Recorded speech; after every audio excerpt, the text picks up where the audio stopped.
We aren't ready. We aren't ready. We aren't ready. We aren't ready. We aren't ready. So it's kind of been a little bit of time since my last video. Just a tidge. And I kind of just left. But we're much like rocket-powered Mohawk. I am back when the world needs me most. Fucking idiot. Even though that guy has literally been gone for like the entire season pretty much. So, what has been going on since I last uploaded a video 6 months ago on which F1 driver would drunk drive the best? Bear in mind, when I uploaded these videos, Jack Doohan had just been fired, and I thought that George Russell, of all people, could win the championship this year. How wrong I was. Embarrassing. That's what time does. F1 waits for no one, and this week shows that entirely. No one saw Max Verstappen coming, and for God's sake, why does he have to keep coming every single year he keeps coming? Time definitely didn't wait for Max Verstappen, or rather, Max doesn't wait for time, as he went from a 100 plus points gap in the World Championship to now overtaking the dude who was first when he had that points gap, relegating him to third, being 4 points ahead of him, and only being 12 points off of Lando. I should calm myself. If you're gonna play like that, you better have shockwaves to finish the job. Because if that guy had shockwaves after he railed me like that from behind...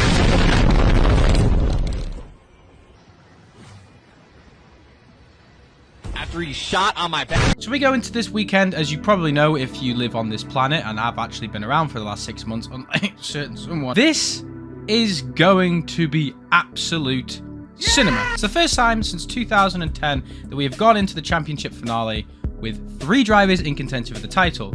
Last time that was actually a thing, yeah, my boy lost out, so I don't really want to talk about that particularly. The last time it happened between 2 drivers was obviously 2021. This time we don't have Michael Massey, so it might actually go down how it's planned. The time before that was 2016 with Nico Rosberg and Lewis Hamilton, where Lewis just was a crybaby towards the end. I mean, I would be too, but god damn, he was crying on the radio like a little puss. Time before that was 2014 with Lewis Hamilton and Nico Rosberg, but some fucker decided it should be double points for the last race, so basically didn't matter as soon as Nico had problems. And then the time before that, it was 2012 between Fernando Alonso and Sebastian Vettel. So what do we have to expect from this weekend? Well, apart from fucking everything. Just calm, everyone, just everyone. So now that Fernando Alonso is officially out of championship contention, only by like 10 times his points or something like that, we can finally go on to the unbiased opinion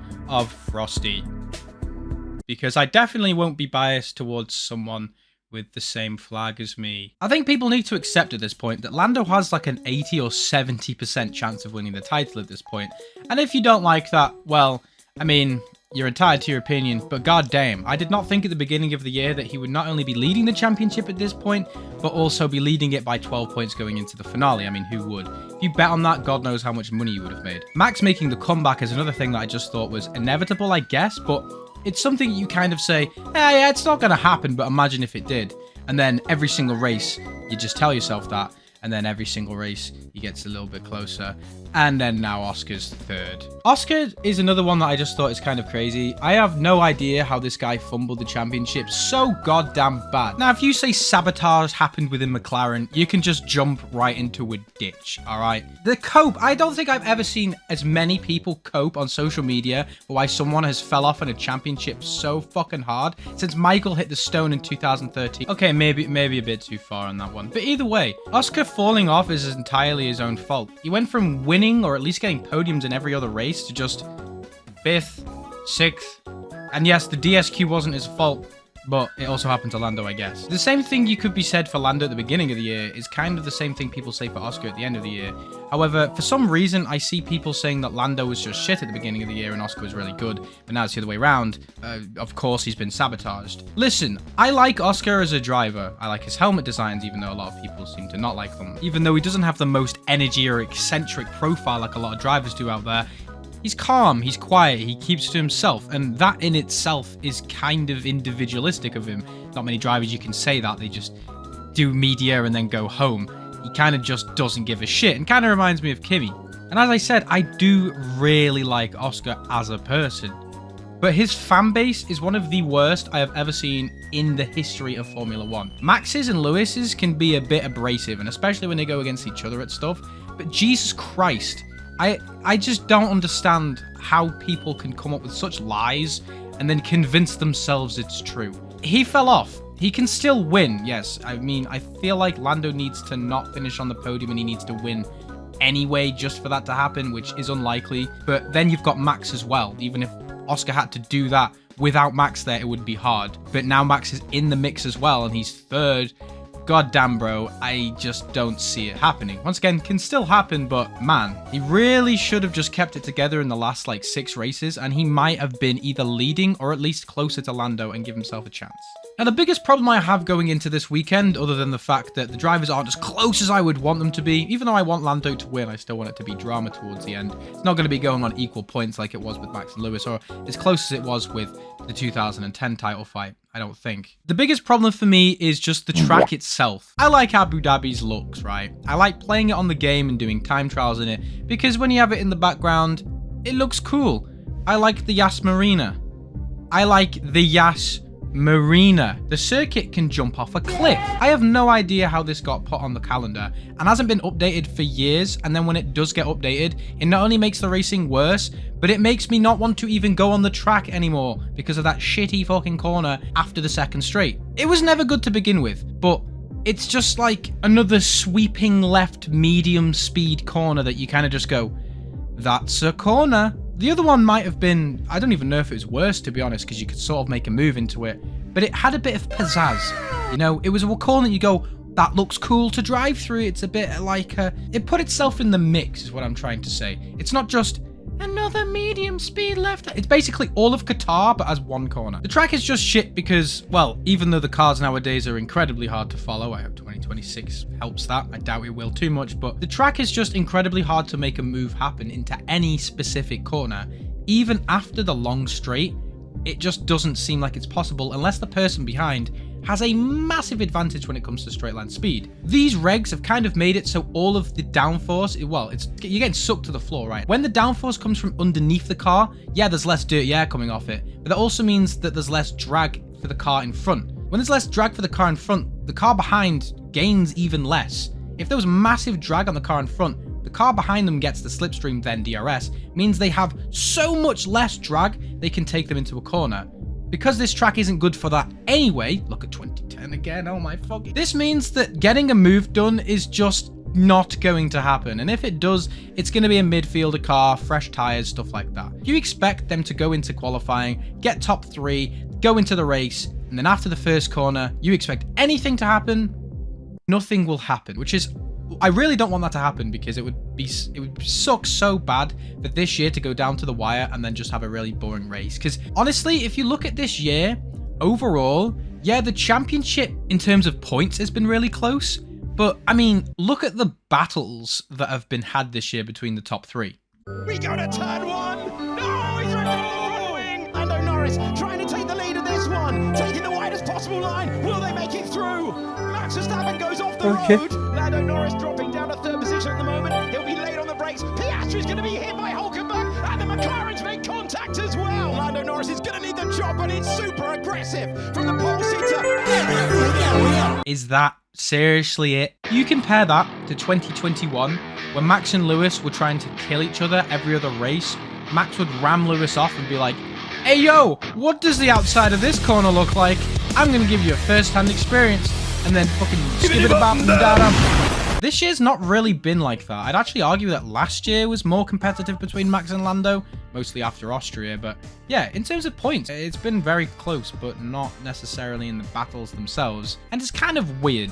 I've never really watched a Formula 1 season where the championship has been so close, yet the rivals have never really been anywhere near each other. A lot of this is to do with Max either just winning the race by 27 seconds, Lando winning the race by 27 seconds, Oscar winning the race by 27 seconds, or they're all close, but Max is nowhere near both McLarens, and McLaren are like, don't fight each other, please.